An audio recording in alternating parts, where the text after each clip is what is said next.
Yes. Okay, kora imipira ya indi iri bifotoye na twa tuntu bashira tutu badge babikoresha kuri Optim Digital Marketing babikora neza. Hanyuma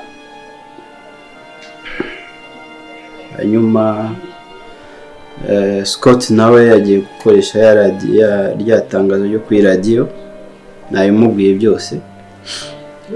Nashize nanjye matangazo muri mu magroupe yose bayibonye, so ndumva ari gutyo bimeze ubu ngubu, so byihutishe kugira ngo gahunda ize kugenda neza. Okay. Sa reka rinda gato yambanze nitawe umuntu.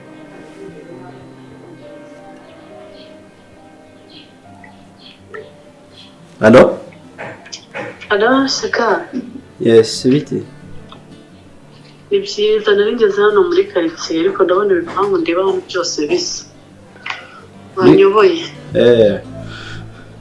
Komeza umanuke ni ku gipangu uri ubone gifite ibintu bimeze nk'ibirahure. Igipangu cya mbere uretse ubona gifite n'irangi ry'umuhondo. Okay, urasira ndebe imbere. Ndi hanze uretse ubona. Nta kibazo. Harafunguye? Harafunguye. Sawa. Okay.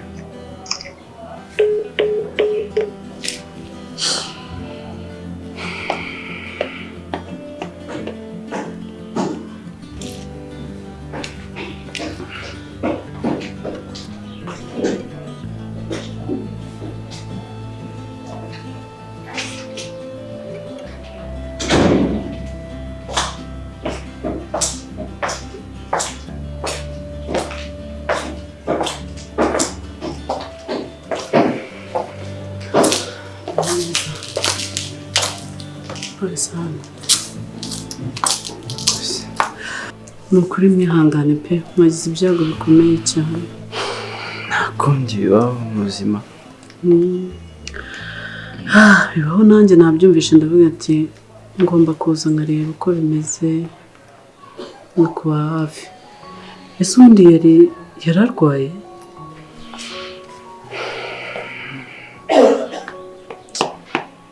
Ntabwo yararwaye. Ntabwo tubizi. Twaketse ko ari ikibazo yari afite cy'amafaranga cyatumye yenda yiyahura, ko yigeze kura amafaranga menshi urabizi. Nabikubwiye. Twari twamwemereye ko tuzamufasha, tujya kubona ngo yiyahure. Ntabwo byoroshye no kwihangana n'ukuri. Abana batoya bakingana kuriya rero kwihangana birabagora. Nakundi wabigenza gute se? Buri saha iba yageze tu. Nakundi. Kandi wakoze kuza kudufata mu mugongo. Oya, ibyo nta kibazo. N'undi wese wakumva inkuru nk'iyi y'incamugongo yakwihutira kuza n'ukuri. Uzi kugira ngo umuntu abure umwana ungana kuriya wari ufite icyerekezo, wari ufite kuzaba umuntu ukomeye. Ukuri mwagize ibyago bikomeye, mwihangane cyane. Dufite agahinda kenshi ariko kundi twabigenza. Ndimo ndakumva uko umerewe muri aya masaha. Akoze. Gusa nyine nari mvuze ngo nze ndebe ukuntu umeze. Nashakaga no kumenya gahunda uko iteye ijyanye no gushyingura. Bari gukoresha ibyangombwa byose bisabwa, imipira, za badge n'ibiki byose, amatangazo ari gukorwa. So tegereje ko bijya ku murongo tumenyesha abantu gahunda. Kwa muganga naho ntibaraduha gahunda. Okay. So tugomba gutegereza gatoya tukamenya nigira gahunda ifatika batubwiye ndaza kumenyesha. Kuri uzambwire. Kandi ugize n'ikindi kintu cyose wanyeneraho gufasha njyewe ndahari kukuba hafi. Okay. Komeza kwihangana. Akoze? Kangwerekeze. Oya, it's okay. Guma hano ndumva hari urusaku, hari abantu benshi byose wabuganiriza abandi bahari, ngiye turakomeza tuvugane. sawa sawa wakoze cyane sawa mwihangane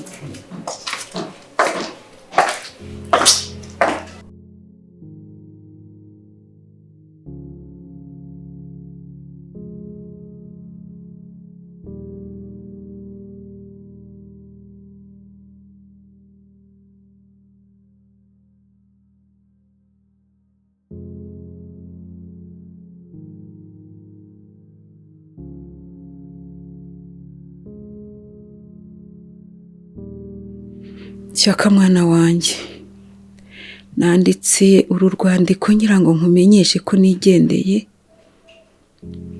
singiye kuzata ibara singiye kugusebya reka nigendere ibyo nakoze nabikoze ngambiriye kugira ngo mubeho neza ngira ngo ngukize umwanzi none umwanzi yabaye umwana wanjye nikoze mu mugongo mureke nipfire Shyaka mwana wanjye iso yabansigiye muri bato cyane noneho kugira ngo mbarere ndabatandukanyije ariko nabikoze ngira ngo mubeho neza ndwana ku mitungo ngo itageraho ijya nza kwishuka njya muri bari abanyagwa ngo nabapfumu abo bapfumu rero nibo bakoze ibi ngibi nubwo ari ryo mwisha ariko ni abapfumu inzira mbi ni ukujya mu bapfumu ni ukuyoba wiyo nkurikira Imana ngakurikira inama nziza mwambuzaga kujya mu bapfumu mwana wanjye ntabwo biba bibaye ndapfuye ndigendere kanigendere ntabwo nshaka gukomeza gushinyagurirwa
Koko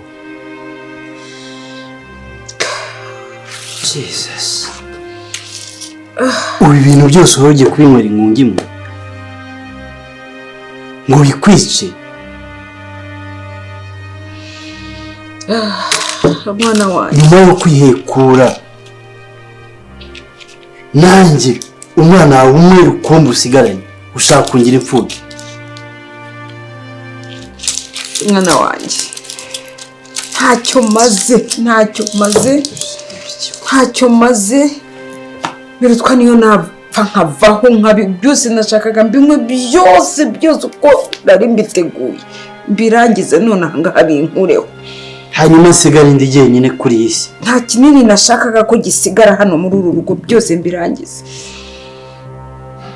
nzavuga iki nzasobanura iki ubu turavuga ko umwana yishwe n'iki ndaza gusobanura urupfu rw'uyu mwana ko ari uruhe uwo mu kanya bagiye kugera hano bagiye kumpamagara bambaze rimwe na kabiri urupfu rw'uriya mwana aho kugira ngo bagiye kumfunga mwana wanjye na gereza sinyishaka kujya uza kunsanga muri gereza hariya bamcungereye nimveho burundu ntabwo nabona uko nsobanura urupfu rw'uriya mwana rutanurutseho. Mama narakujije kujya mu bapfumu, narakujije, ibi byose ni ingaruka. Wagiye wizera Imana ko nanjye ingaruka ndazibonye. Muntu wese nkunda naba ndiho naba ntakiriho uzirinde kujya muri bariya babeshyi ngo ni abapfumu, abanyagwa baba badafite uko bifite ukwabo, ariko akaza kagusuka ngo ndaguha imiti ndaguha. Ibi byose ni ukujya mu bapfumu. Iyo nkumvira mwana wanjye nkabumvira, nkasenga Imana nkamenya ko Imana yiruta byose, nta kiruta Imana, ni mwene rubanda abana banjye. Yesu Kristo, mbure mushiki wanjye, mbure mama, hanyuma wumva icyari gukurikiraho ari iki? Waya mwana wanjye, gereza ntayo nkeneye kujyamo, na gereza ubu ngiye gufungwa koko.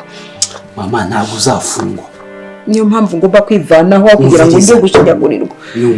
Umva neza, nigiye mwana wawe rukumbi usigaranye, nanjye sinzemera ko hagira n'umuntu n'umwe ujya muri gereza.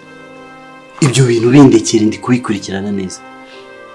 Urumva, nta muntu uzajya muri gereza ari wowe, ari gihe nta n'umwe uzajya muri gereza. Ukuntu bimeze rero, uzakubaza uwo ari we wese, yego, uzavuge ko ujya uvuga ko nabo, yaba uyu munsi yaba ejo yaba ryari, uvuga ko mushiki wanjye yego Anita yiyahuye. Mwana wanjye, umviriza mama, umviriza, uvuga ko yiyahuye. Ibindi ibijyanye n'uriya mwana ndi kubikurikirana, ubindekere, nta n'undi ugomba kubimenya. Umva rero mwana wanjye, naba ndiho naba ntariho naba ntagize gute, ngusezeranyije ngusabye nkuraze kutazayoba n'umunsi n'umwe ngo ugiye mu bapfumu. Ziriya ni inzira mbi n'ubuyobe, satani wenyine. Izina rya Yesu ndamutsinze, uzayoboka izina ry'Imana ishobora byose, uhimbaza Imana, uririmba Imana. Icyo utarabona ujye utegereza ko Imana izakiguha. Mwana wanjye ngusabye ntuzajye mu bapfumu. Inshuti zawe zose mujye muganira mabarira. Icyo nkubwiye cyo ni kimwe, yego, nta muntu ugomba kubwira ko Anita yishwe n'uburozi, yari yahuye. Icyo nicyo ufata mu mutwe, nicyo ubwira abantu bose. Urakoze cyane mwana wanjye. Oya yewe ibyo byihorere, wicara ntongere gutekereza ibintu nk'ibi ngibi byo kwiyahura.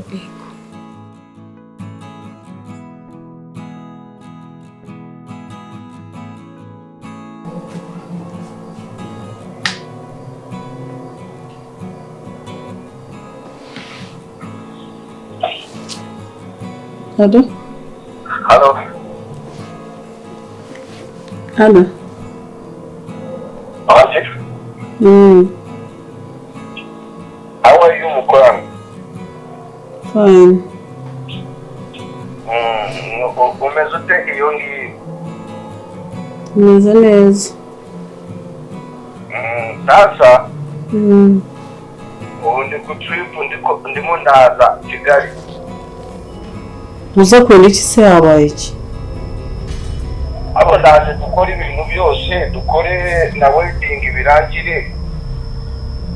Wedding? Kubera wa wundi namusezeye yati. Ako rwose ibyo bintu bya wedding rwose waba wihuse cyane. Ni ibintu bisaba kandi nyumva pe, ni ibintu bisaba kubanza kubitegura. Umuntu rega ni ibintu muragiye kwinjiramo by'ubuziraherezo mpaka, kandi njye rwose urananirwa. Urabizi ko nanjumba ku mutima, naje ndagukunda cyane, ariko nyine nyitondesha mbanze imitekerezo njye rwose. Buriya ibintu byo gushaka ngenda nabitinya. Yewe ntabwo ndabizi kuva nafungura reka stowa ntabwo ukishaka kumvugisha neza nk'uko mbere byari bimeze. Ngo reka stowa? Kuva twayitandika sinzi ukuntu wabaye. Reka stowa nyese mwafunguriye? None umuntu muraza mukaba bakiriye ahantu mugahita mwumva ko ibintu ari mwe mwabishyize bari ibyanyu. Tandisha ko ni customer.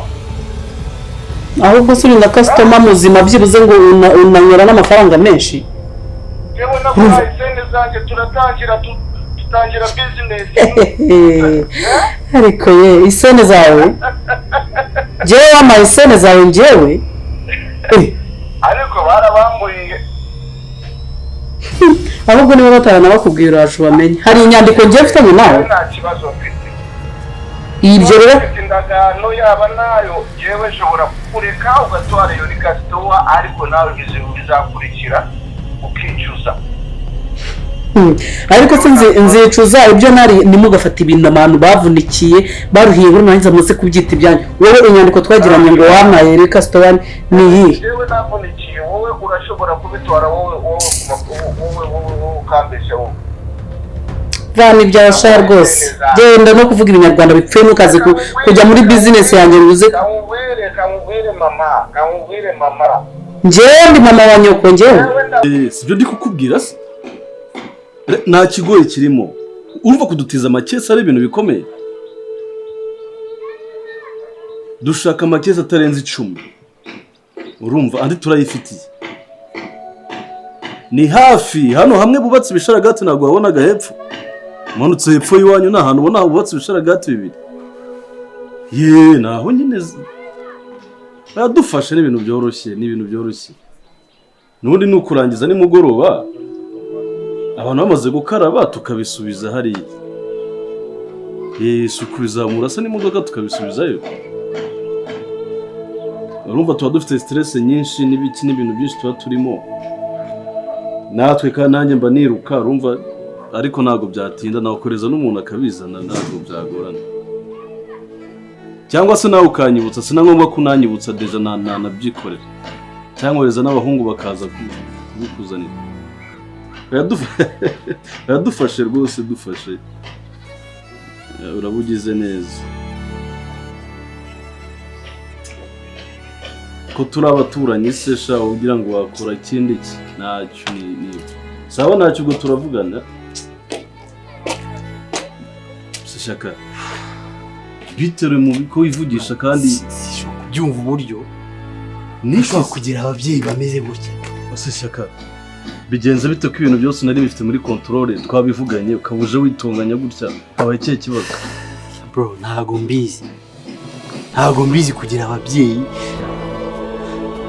Siko saze nawe agiye kwiyobora. Can you imagine?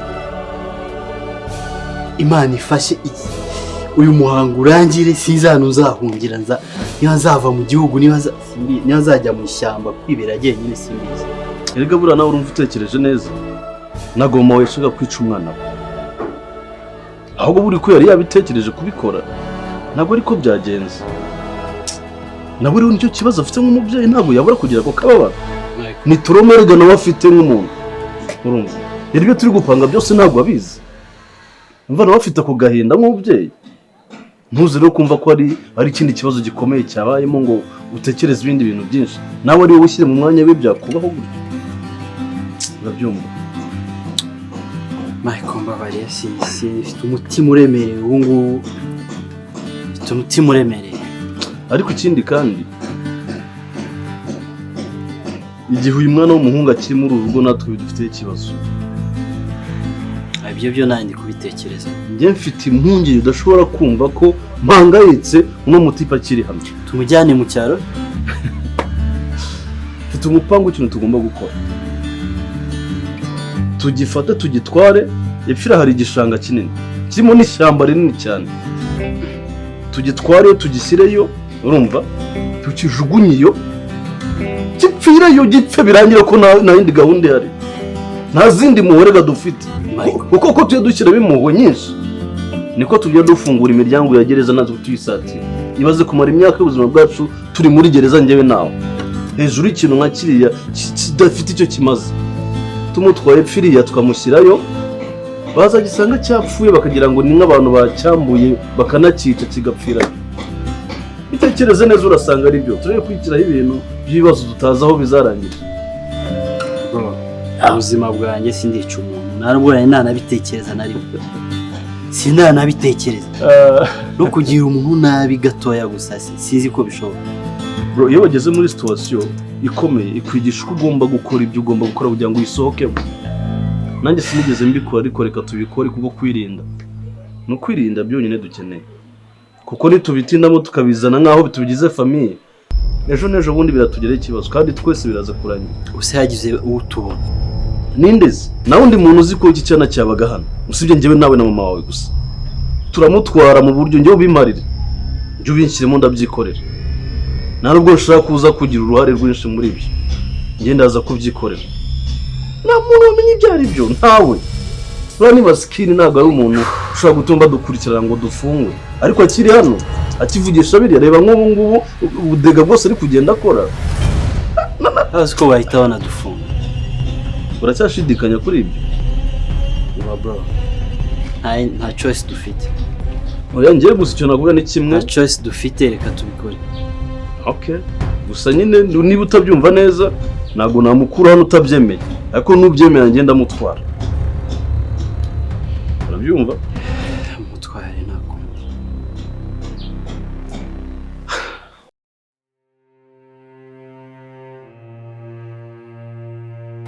Ndabura ukimara kumaye amafaranga cyane. Urumva? Nahise nyereranga mu kabari baranayanyiba, urumva? Bangura ibintu byose niyo mpamvu.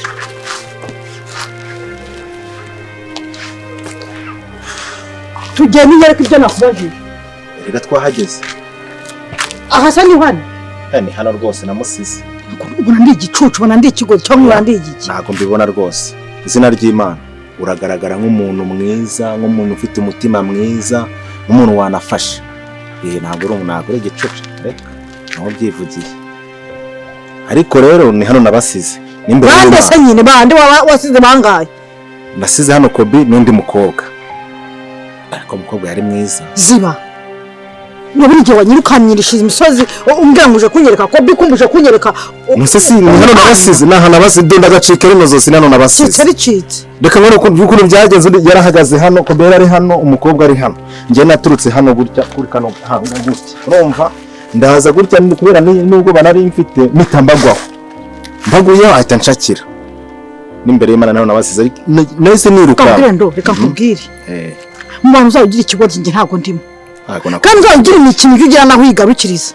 Nge ntukangira injije ntago ndinjije. Ntago urinjije. Ntabwo niganye nawe ntabwo ngara nawe ntabwo ndeshya nawe. Nanjye ntago ndinjije. Ugira imvugo ugira n'ibyo usigaza. Nawe ntago ndinjije kuko nabasize aha. Naha ngaha Kobi namusize. Nose yari kujyahe. Akora ko muri urukobwa rwiza rufite amabuno rw'igikara rwiza kuri kandi Imana yanjye mbabarira umbwiza ukuri uwo mukobwa usanzwe umuzi naho ntago muzi niba abakobwa wasanga bafatirana n'abantu wasanga baramufatiranye Kobi akajya mugira bafatirana ikiko so nkiti kintaze nkiti giki oya none suranyita ikinazi akukungana umuntu ngana nkawa buri ubwenge ntugakuza amagambo gusa oya ntago ari kuyakuza none se reka nkubwire nimba umukobwa nana musanzanga hari kumwe na Kobi none ako sinzi ariko nahana basize nkawe uruzuye cyangwa ntago wuzuye ubu nkawe nakugira nteko uri gihe wangendesheje ntago wambura icyo ngira ngewe rwose ntago wakibura ariko ahanga niho nabasize kuko ngewe ntabwo mfite ubwenge nako ndarufite nabasize aha ariko umukobwa yari mwiza ateye neza nka za televiziyo za kera z'ibirombe ziba byose afite amabuno manini angana ndaku nuko nguko ariko uwo mukobwa namufashe isura ubu turamutse duhuye namumenya sindi wakongeyeho makeya nkagumya nkamuhiga none namubona nkaza mwikoreye nkamukugezaho icyo ushaka n'amafaranga ongeraho makeya makeya ngewe muzane naho andi ubu yabyaje umusaruro dushyireho andi rega yabyaje umusaruro nyine hari icyo werekanye hashize n'iminsi nareba igihe wayamereye ubu hari icyo werekanye nongereho andi kugira ngo iki werekanye nyine uzanyereka n'ikindi kirenzeho oya ngewe buriya umutima wanjye uzi ukuri ni ukuri kw'Imana nimba mbeshya Imana nzibaho nabasize aha ngaha ariko wa mukobwa ukuntu namubonaga yari afite n'amahane ashobora kuba akunda na Kobi ashobora kuba amukunda aricyo kintu cyatumye amushimuta akanamutwara